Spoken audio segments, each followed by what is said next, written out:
The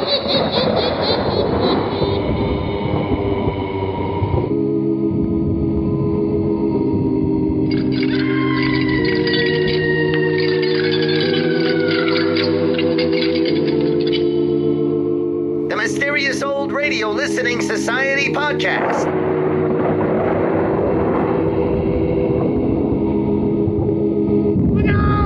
Welcome to the Mysterious Old Radio Listening Society, a podcast dedicated to suspense, crime, and horror stories from the golden age of radio. I'm Eric. I'm Tim. And I'm Joshua. We love mysterious old-time radio stories, but do they stand the test of time? That's what we're here to find out. This week we return to Murder by Experts with a story entitled I Dreamt I Died, originally broadcast September 12th, 1949.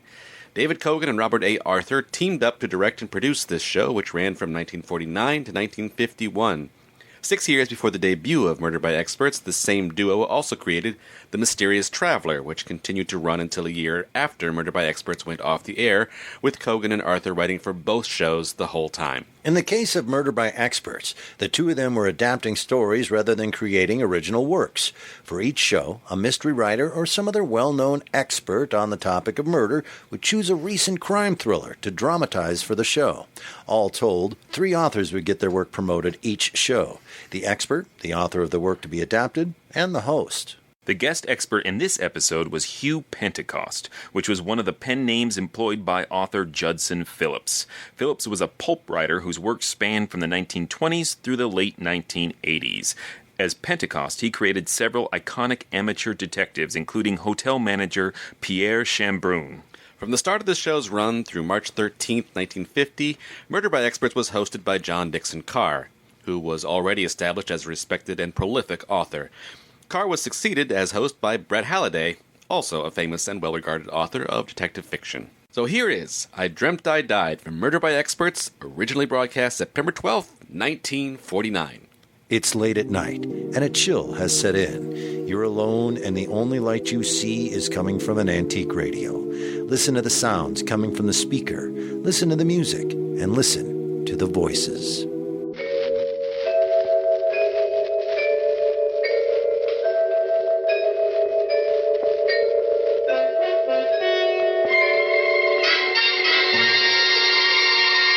Murder by Experts.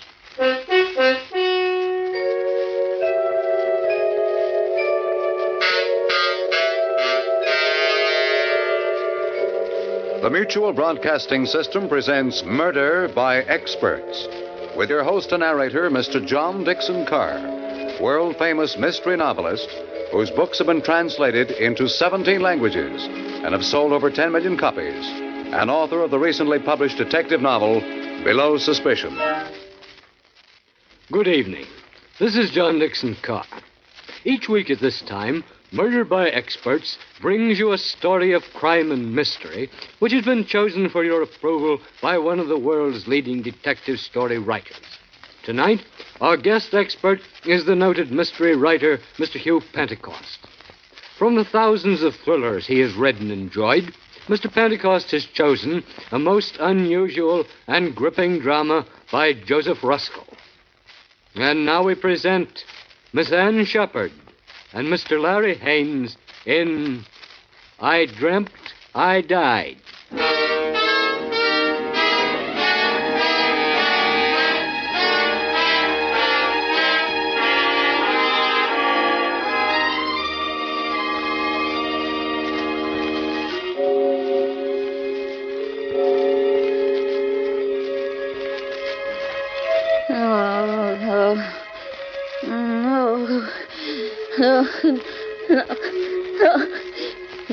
Don't kill me. Don't kill me. No, don't kill me.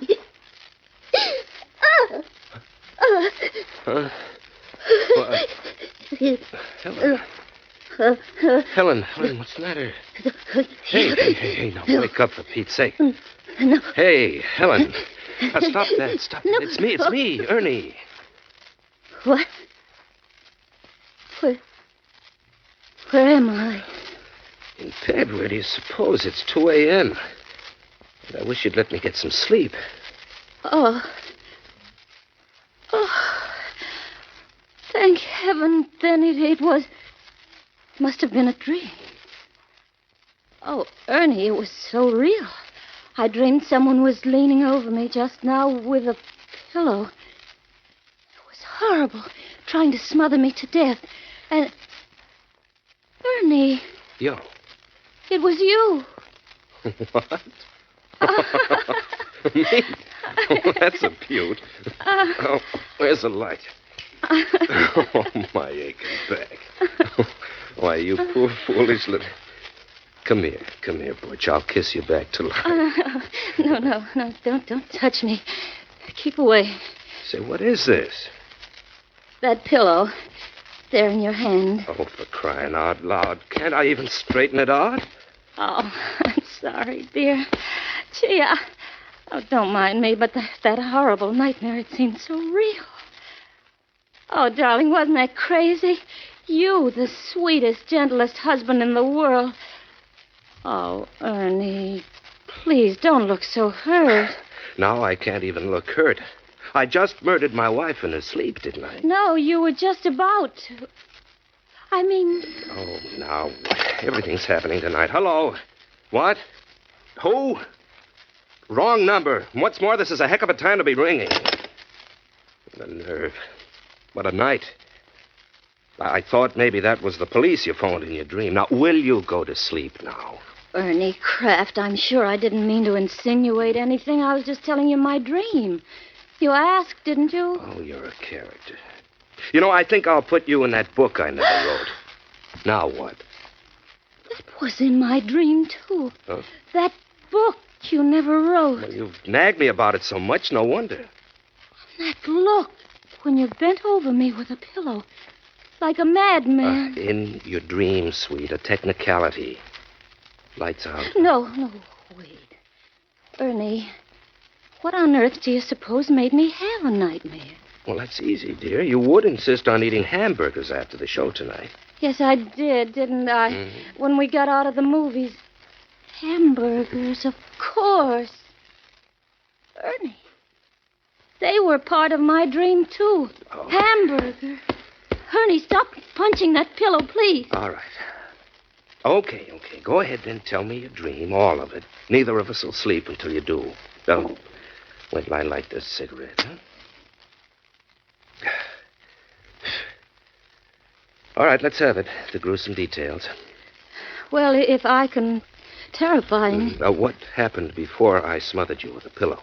Well, it's all like a crazy quilt, something about your job.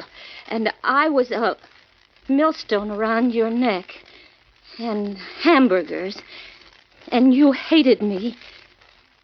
And September 13th. September 13th? Yeah. I can't imagine what it meant. Well, look. Start at the start, huh? Why did I decide to murder you? Because of that other woman, your secret love. What? Yeah, you promised her you'd kill me tonight when I was asleep.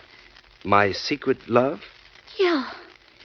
She had you in her spell. Well, honey, that's kind of bad casting, isn't it? I'm the dishes and dustpan type, remember? In the 5 years we've been married, have I ever looked at another woman? I know.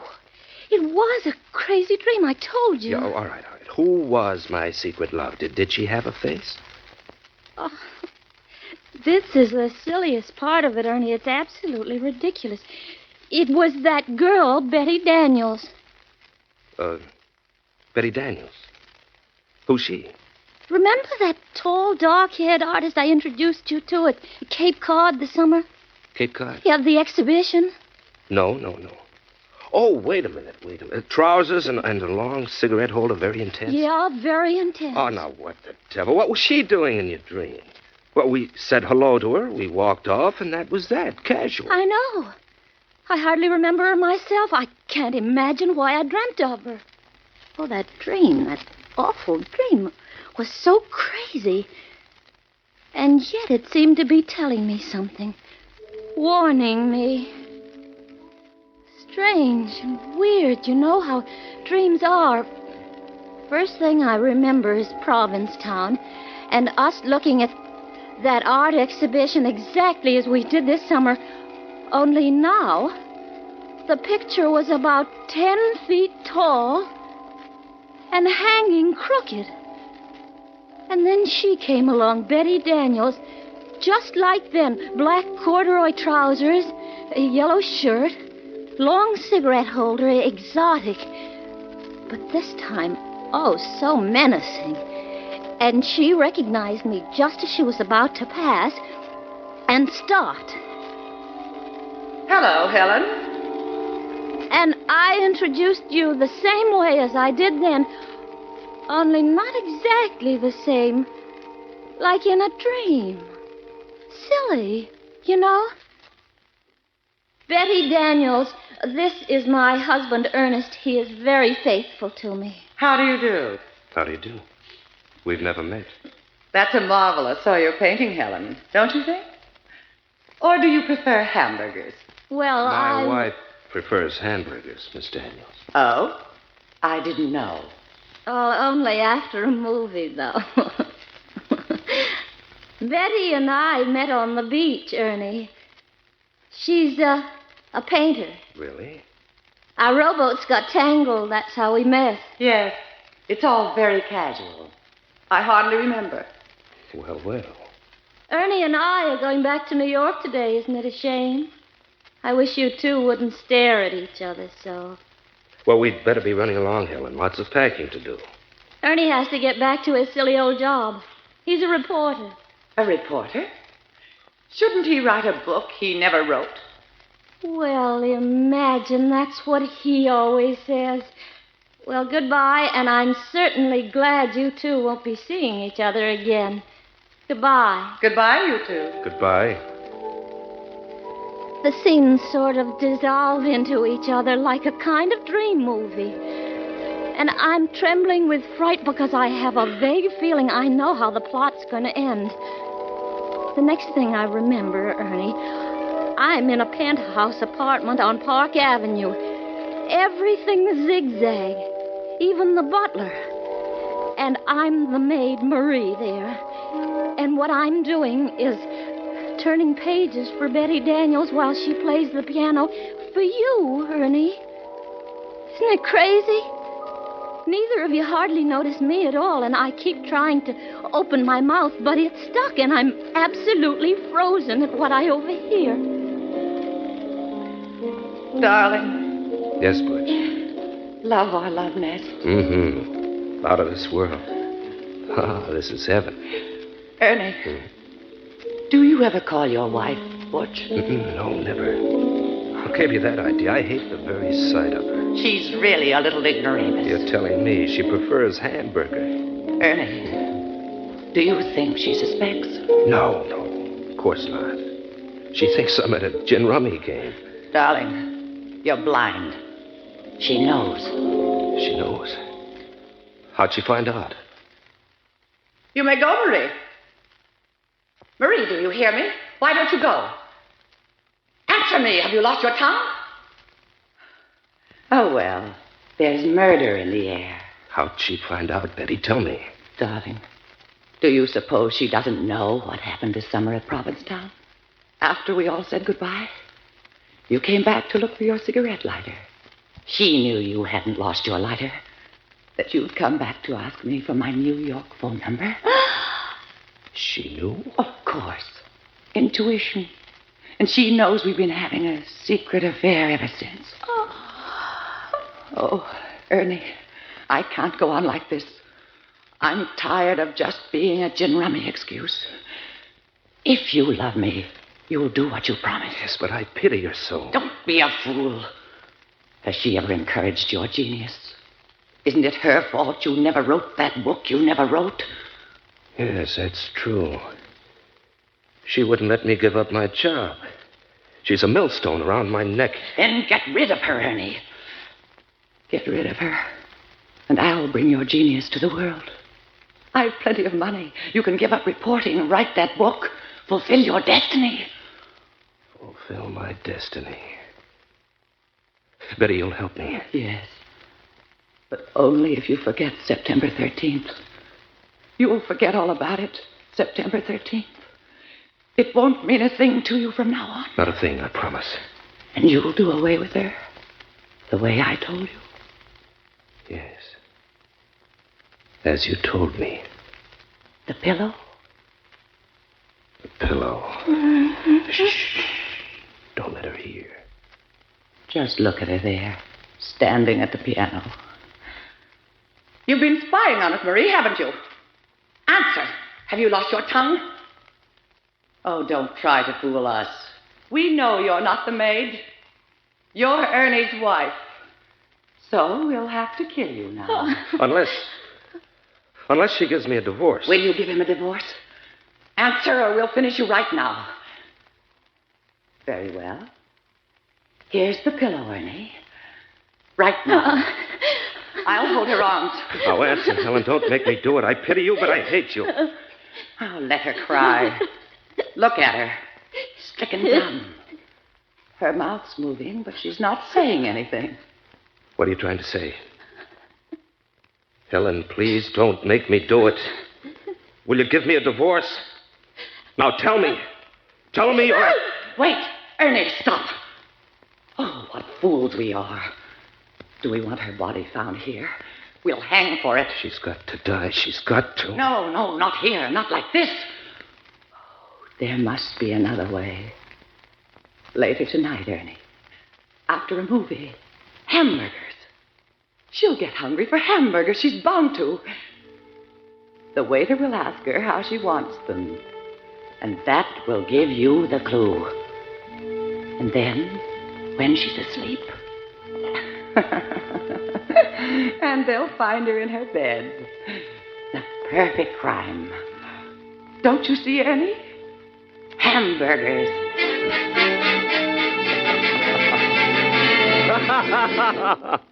Oh, and so this Betty What's-Her-Name and I were going to commit the perfect crime with a hamburger, huh?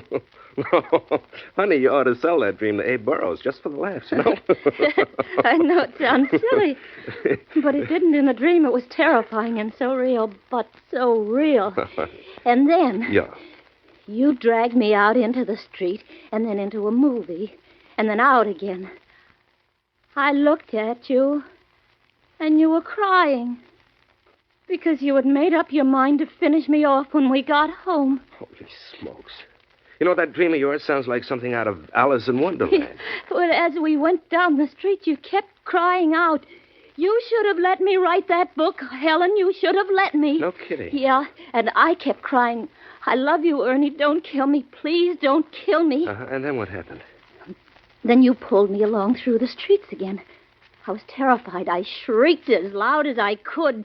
He's going to murder me. He's going to murder me. But no sound came. I saw a policeman and I tried to run to him, but my feet seemed paralyzed. But finally I caught up with him and I cried to him, Officer! Officer! Yes, what is it, lady? Please save me. My husband here wants to kill me. Well, now, wants to kill you, huh? Why, that's a crime. A felony. Oh, why are you joking? Don't joke about it. Do something, please. I'm frightened to death. Don't pay any attention to her, officer. She's dreaming. No, I am not. Don't believe him. He wants to wait till I go to sleep tonight.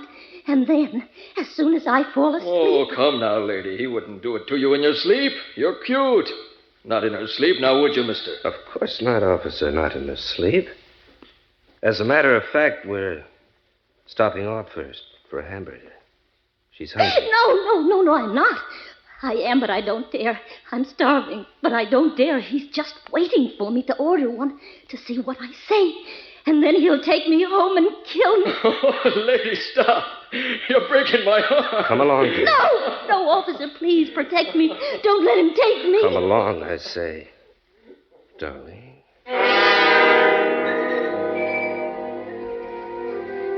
And then we were in a little lunchroom in our neighborhood around the corner from our house, sitting on the stools.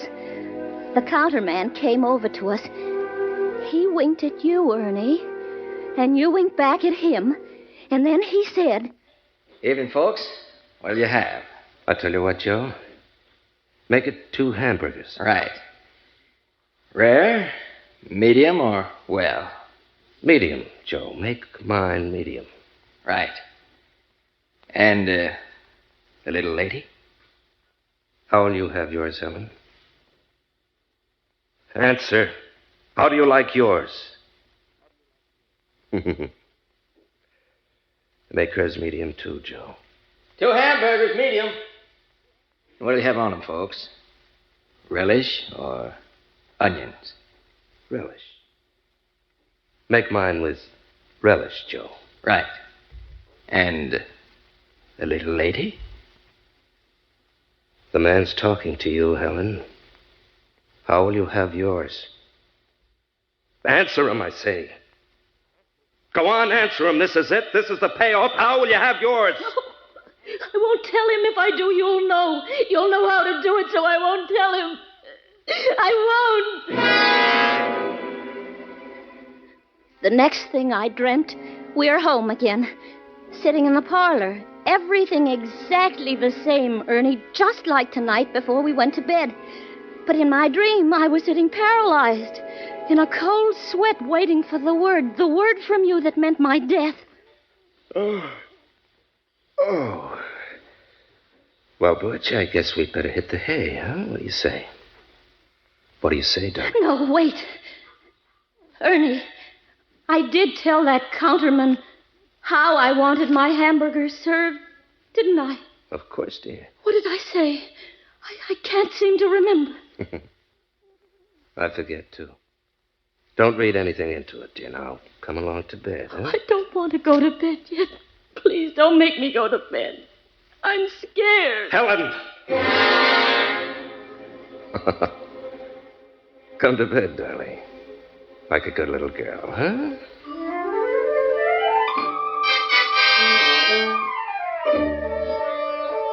We went to bed. Then you said... And now lights out, huh? That's it. I tried to think of everything I knew to keep awake. I wondered whether I ought to count to 100 or whether counting would put me to sleep. I tried not to count, but I felt myself getting sleepier and sleepier. Asleep, honey? I heard, but I pretended not to. I fought to keep my eyes open. I knew I would die if I closed them. Asleep, Butch? I didn't answer. I couldn't if I wanted to. I was so scared. And then pretty soon I heard you stirring ever so quietly, and in a moment you were leaning over me. Oh, Ernie, I know it was just a dream, but it was so real.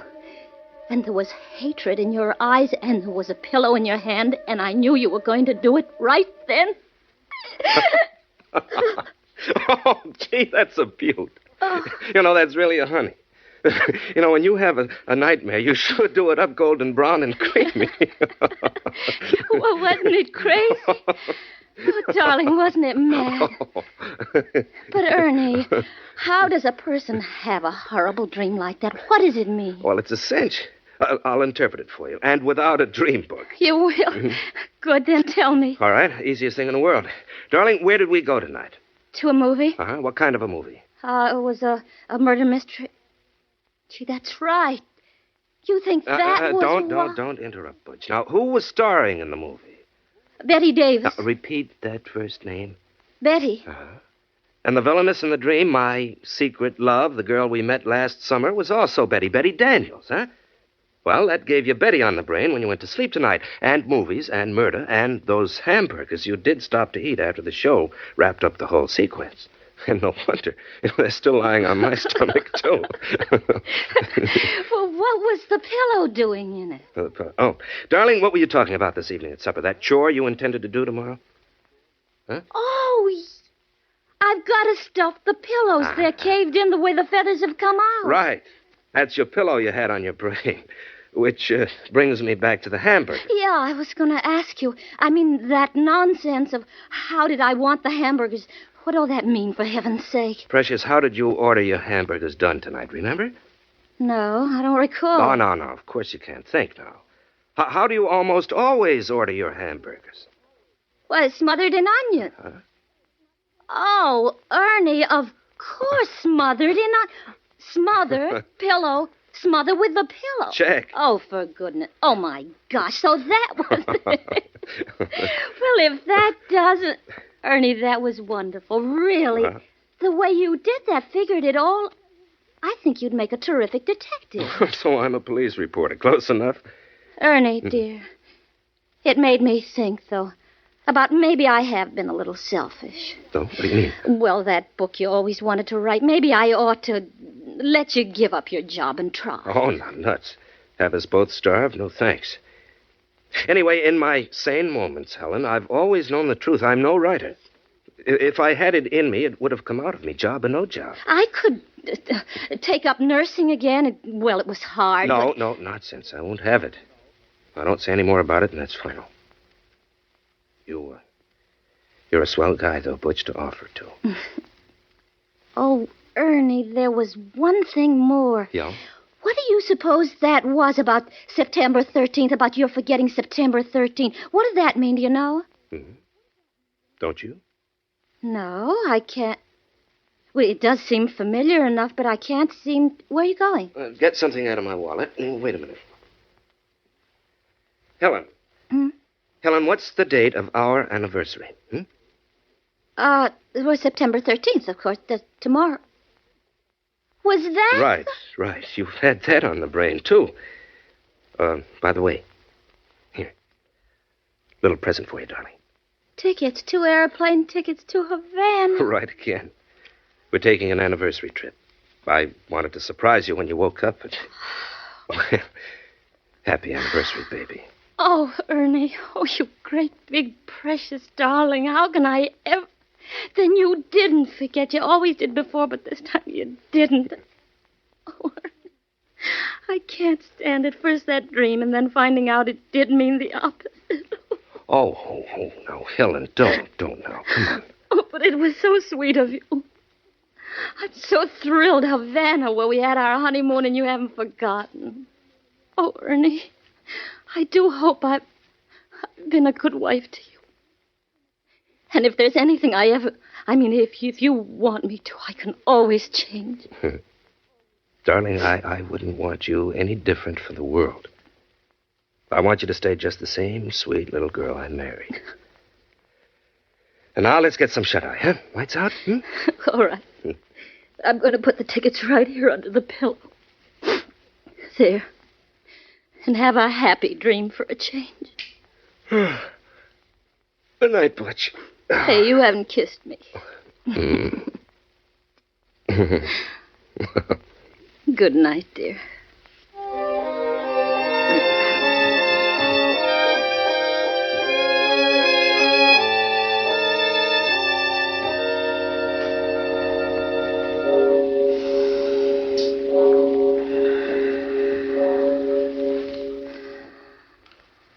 Asleep, darling?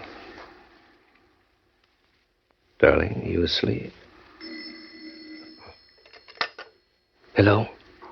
This is Betty, Ernie. Oh, it's you. Well, is it done? Are we free? No, not yet. You shouldn't have phoned before. She was awake. Did you get the plane tickets? Yes. It has to be tonight. You promised. Yes, I know. What's the matter? I think she suspects. Suspects? Yes, it's incredible, but she had a dream, just the way everything's happened. A dream?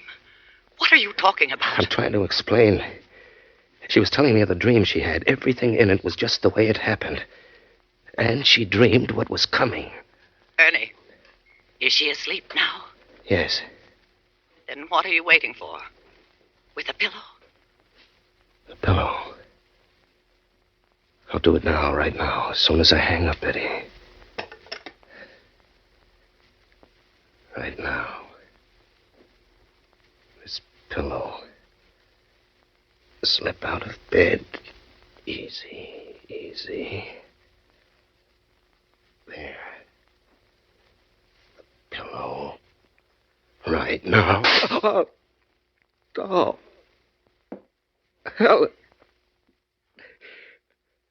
Helen, you had it. You had a gun. There was one part of my dream I left out, Ernie. In the end, I killed you.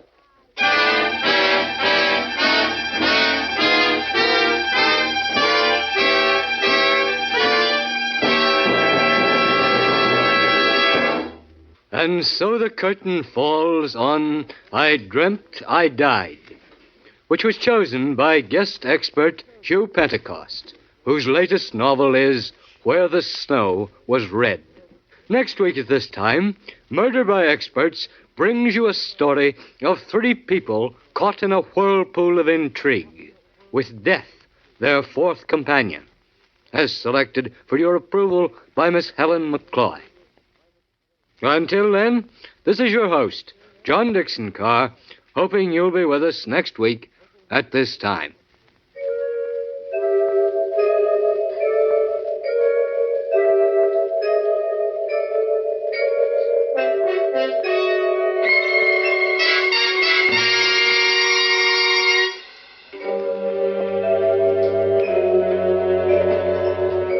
I Dreamt I Died was written by Joseph Ruskell.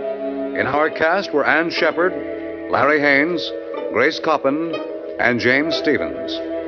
Music on the program is under the direction of Emerson Buckley, composed by Richard DuPage. Murder by Experts is produced and directed by Robert A. Arthur and David Coogan. All characters in our story were fictitious, and any resemblance to the names of actual persons, living or dead, was purely coincidental. This is Phil Tonkin speaking.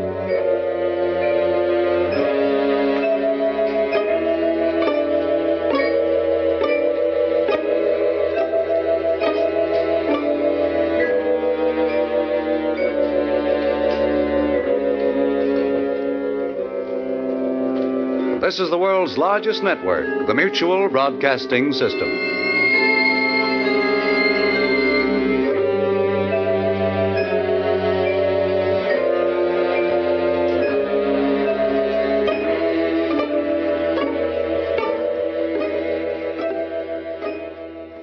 That was I Dreamt I Died from Murder by Experts here on the Mysterious Old Radio Listening Society podcast.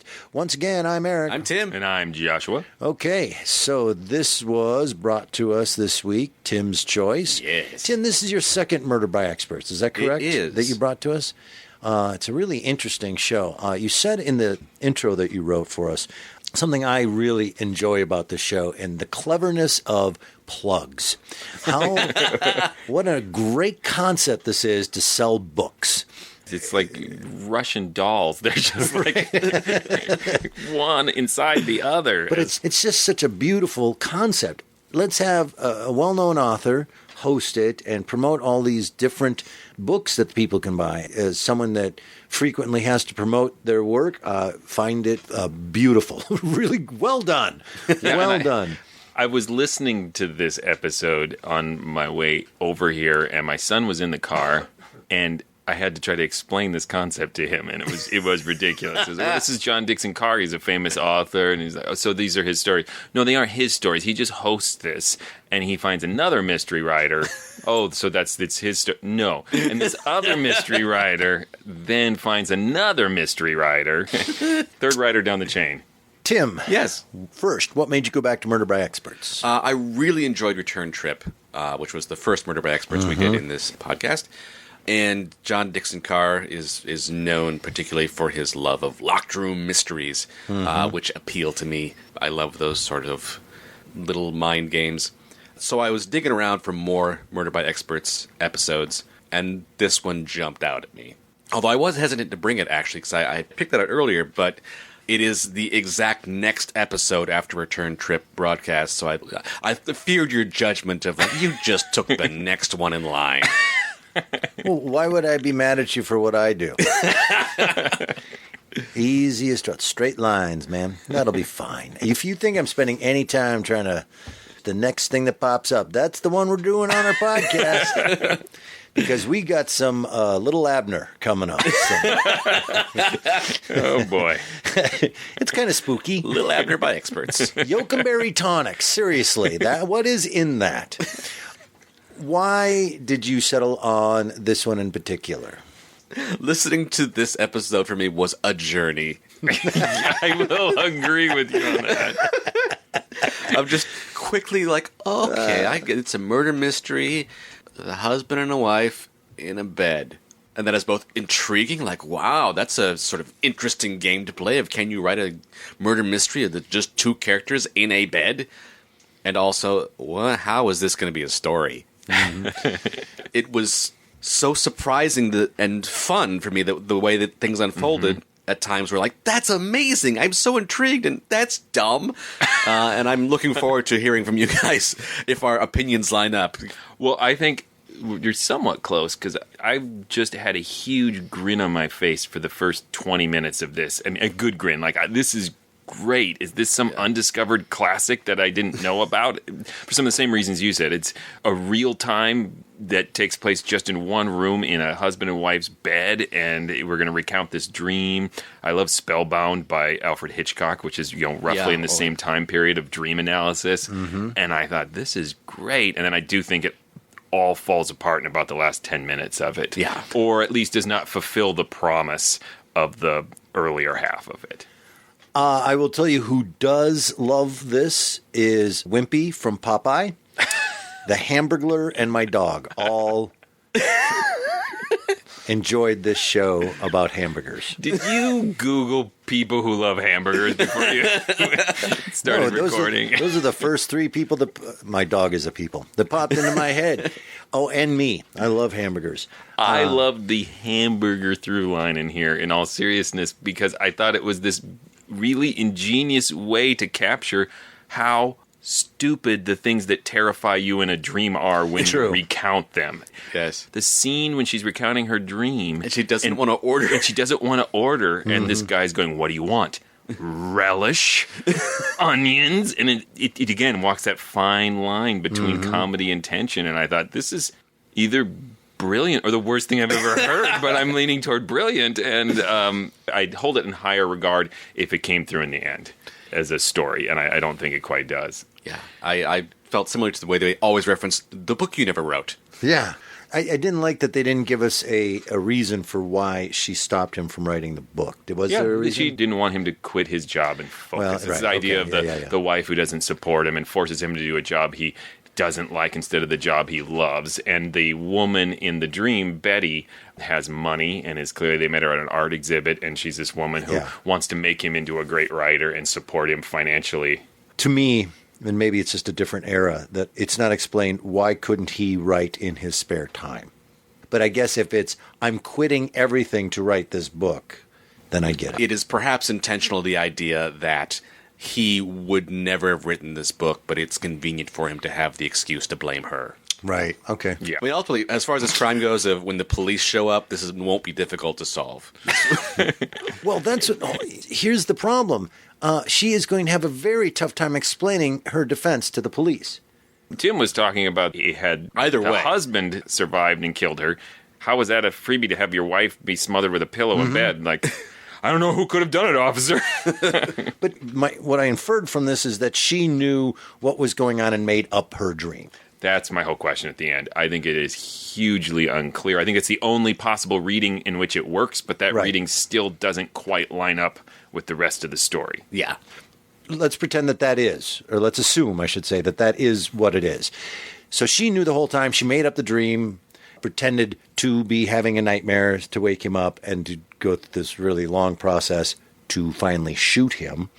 It's not really well thought out at all. There's no evidence of you being abused or a crime, and even if it was that he was having an affair, you still don't get to shoot him. It's a terrible idea. I mean, it only works if there was a policeman hidden in the bedroom the whole time.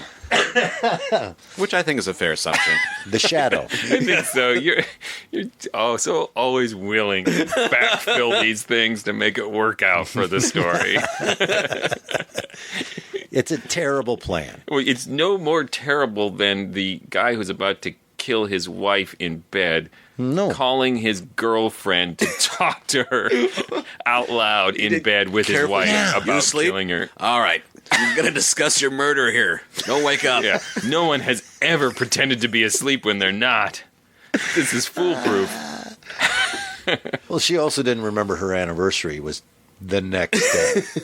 September 13th, I have no idea why. I mean, maybe you got married. Oh, right. That did stick out to me because they said that we were married 5 years. and they're surprised that you remembered where we went on honeymoon and 5 years ago. That's where you have to retroactively read that she is toying with him by making up this entire dream. Because she loses about 40 IQ points when she's done recounting the dream in that scene where she's like, oh, our anniversary. Oh, of course. I was talking about restuffing the pillows. Like, his connections are so obvious, and she experienced all the same things. She could only be playing stupid. It's the only thing that makes sense.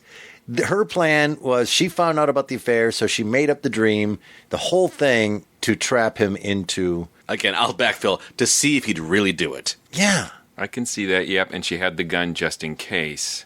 And then he got on the phone with her pretending to be asleep, and he goes, aha, you were really going to do it. But it is a terrible plan. Now, I'll concede when I heard this episode, like I heard that ending, went, that's a flaw and makes me hesitant to bring this.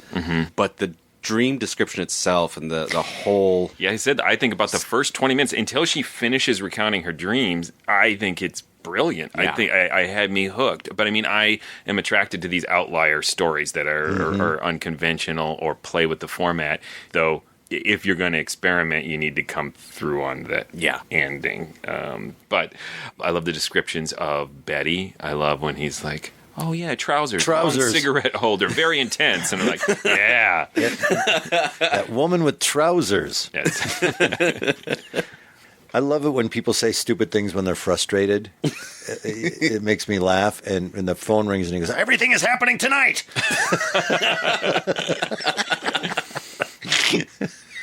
Everything is happening tonight. And I thought he did a great job telling you that he is a jerk and you suspect him the entire time. He's like punching his pillow and he gets so angry by her dream and he has no patience for her. And what I was looking for when I went back listening to it a second time is, are there any intimations in the performance or the writing that the wife is putting on an act? To go back and get that reading of she's making this whole dream up. And I think the only moment is very early on when he leans in for a kiss and she goes, stay away from me, and gets sort of scared for a minute. But still, I think it's a stretch. Here's another thing that always bugs me, especially in books, fiction, whatever. When people get mad at other people for what they did in their dreams. I've had it happen to me a few times where someone has been mad at me. You did this in my dream. What? You're actually at fault. You dreamt it. Do you ever had anybody get mad at you for something you did in their dream? I'm much more likely to be a person who gets mad at someone for what they do in my dream. Uh-oh. Things got really tense in the room. Why? Why? It's a dream. Feelings are irrational. Oh, that. Were I to dream about you and you do something that I get mad about in my dream, I would not actually hold you accountable for dream use He would recount the dream with a hidden gun close by. So that if it turned out to be true, he'd shoot you dead. You ever had anybody hold you accountable? I have. Like, well, we got to let that go. That was a dream, and I did not do that for real. You owe me a dream apology. I'll come back into your dreams tonight, and I will apologize. Now, we have ripped on this a lot, but speaking of dreams, I do want to go back to, like you were saying about the dream sequences being really solid. I loved the scene with the piano and the old dream trope of not being able to speak during a nightmare, and that she's just turning the pages for this woman who's cheating with her husband while they discuss her murder, and the piano music tinkling underneath it was great. And it has one of my favorite lines, and I hope we can all agree to start introducing our spouses this way. When she says, "This is my husband. He's very faithful to me." I love it so much. Part of the appeal is just the exposition with a hammer way that dialogue works in a dream. But that's the kind of ridiculous stuff. Yeah, it felt really authentic in that way. The recreation of the dream I loved. And just as you said, for that reason that it did feel like a dream. Like how dreams are weird and have these crazy moments, and it reminded me of, and here we go, I have no idea, maybe one person out there is going to get this.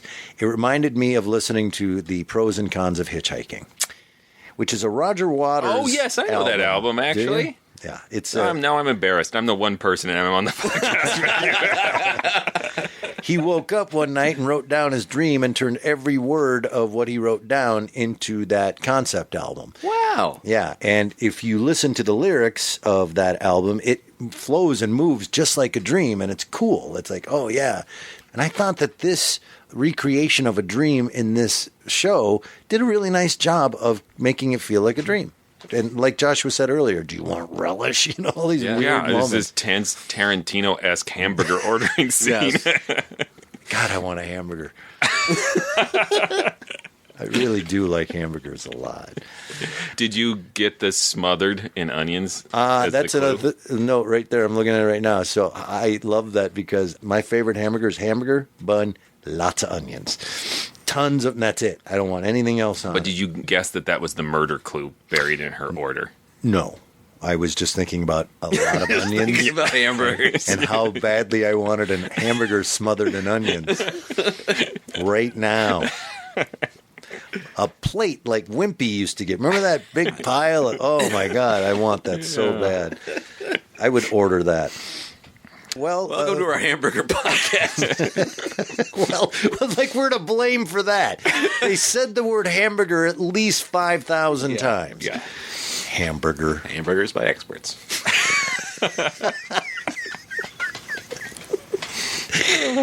I think McDonald's could change their, 12 beef patties, special sauce, cheese, pickles, onions, and it's going to give you nightmares. It was a long way to go for that one. Oh, it uses the word ignoramus, which I really want to come back into style. I love that word. Probably just because it sounds like ignorant and anus put together. I'm childish, but I was going to say ignoramus. Another really high-level intellectual podcast from us. Unless someone's got something important to say, let's vote. Nope. I think it was close, but the ending and how it unraveled, there's too many loopholes for me to suspend disbelief, and it didn't make sense. I like some things about it, but it wasn't terrible. It wasn't like I can't wait for this to get done. But when it was done, I went, oh. It felt like, oh, we've got to wrap this up. Yeah, I think that we wrote this really interesting story. We have no idea how to end it. Right. And they never got one. I would not call this a classic. I don't know. I'd say it stands the test of time because its flaws are significant, but it is so interesting and fun. Historical novelty, I would say. Yeah, I think it's of historical interest and just of oddball interest. I mean, I feel bad saying that too because I have to give it credit for having some really original scenes. Like I have to admire something like that hamburger scene that can get tension out of that. Legitimate tension. It still works as a contemporary failure. So I think it stands the test of time in that way, but I would definitely recommend an old-time radio enthusiast to listen to it just for the originality of the setup, even though it fails in the end. All right. Well, there you have it. Thanks so much for listening to the podcast.